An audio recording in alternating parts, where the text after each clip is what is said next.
महाराष्ट्र में कैसे सब्जियों की दाम की तरह सरकार बदल रही है ये तो आप देख ही रहे हो, पर ये सिलसिला कैसे शुरू हुआ और अब किस मोड़ पर है, चलिए देखते हैं। सरकार बीजेपी की बनेगी। सरकार बनाने में कोई दिक्कत नहीं होगी, लेकिन सबसे ज्यादा नुकसान जो होगा वो होगा शिवसेना को। बाळासाहेब ठाकरे, धर्मवीर आनंद दिघे साहेबांच्या आशीर्वादाने मी एकनाथ संभाजी शिंदे। अजित पवार ने खुद यह संकेत दिया कि महाराष्ट्र में एनसीपी का जो संगठन है उसमें बड़ी जिम्मेदारी वो निभाना चाहते हैं। घोटाळ्यामध्ये अजितदादांची अवस्था आम्ही काय करणार? आमचे नाथाभाऊ खडसेंच्या भाषेत सांगायचं झालं तर आमचं सरकार आल्यानंतर अजितदादा चक्की पिसिंग पिसिंग पिसिंग एंड पिसिंग। गवर्नर से मिलने पहुंचे हैं अजित पवार। मी अजित अनंतराव पवार गांभीर्यपूर्वक दृढकथन करतो की महाराष्ट्र राज्याचा उपमुख्यमंत्री मतलब कंटिन्यू रखो ना। हेलो,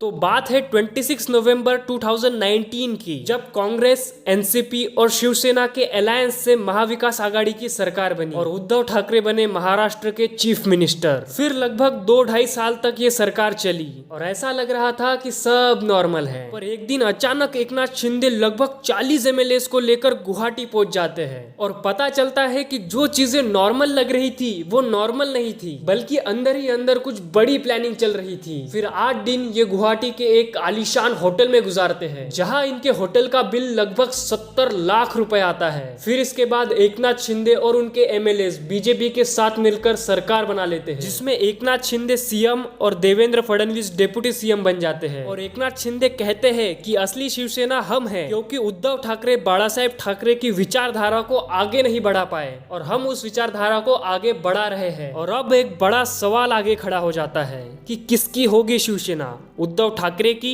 या एकनाथ शिंदे की। तो शिवसेना 2 हिस्सों में बट जाती है और सुप्रीम कोर्ट में इस पर बहुत दिनों तक बहस चलती है। फिर सुप्रीम कोर्ट का जो फैसला आता है वो उद्धव ठाकरे के पक्ष में आता है, पर उद्धव ठाकरे वापस सीएम नहीं बन पाते, क्योंकि स्टार्टिंग में उन्होंने एक बहुत बड़ी गलती की थी कि शिवसेना और बीजेपी के अलायंस से जो सरकार बनी वो बनने से पहले ही उन्होंने सीएम पद से रिजाइन कर दिया था और शायद वो फिर से सीएम बन सकते थे अगर वो रिजाइन ना करते तो, पर क्योंकि उन्होंने रिजाइन कर दिया था इसीलिए एकनाथ शिंदे ही सीएम रहे। तो क्या लगता है, एक एमएलए को एक खोखा तो मिला ही होगा। अब शिंदे जी और फडणवीस जी की सरकार लगभग 1 साल तक चलने के बाद इसमें एंट्री हुई एनसीपी के अजित पवार जी की, जिन्होंने कहा कब तक अपोजिशन का काम करेंगे, अब सत्ता में जाने की बारी है। और सत्ता भी उनके साथ बनाई जिन्होंने कहा था घोटाळ्यामध्ये अजितदादांची अवस्था आम्ही काय करणार? आमचे नाथाभाऊ खडसेंच्या भाषेत सांगायचं झालं तर आमचं सरकार आल्यानंतर अजितदादा चक्की पिसिंग पिसिंग पिसिंग एंड पिसिंग। और बीजेपी ने भी उस एनसीपी के साथ अलायंस किया जिन पर ऐसे घोटालों के आरोप थे।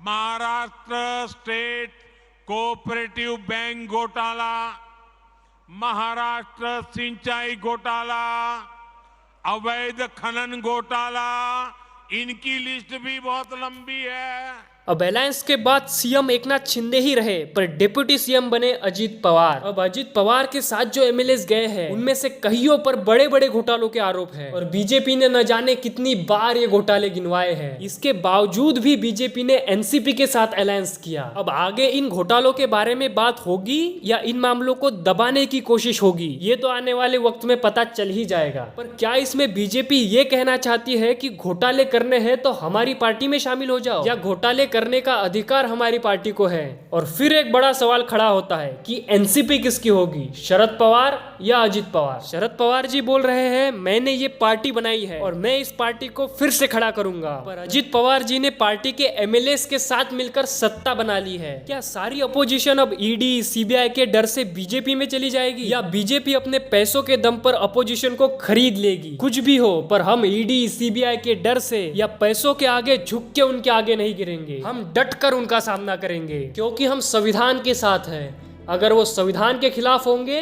तो हम उनके खिलाफ होंगे। तो क्या लगता है, एनसीपी वापस जुड़ेगी या इनके भी शिवसेना की तरह 2 हिस्से होंगे? कमेंट में बताना। और वीडियो अच्छी लगी हो तो लाइक और सब्सक्राइब भी कर देना।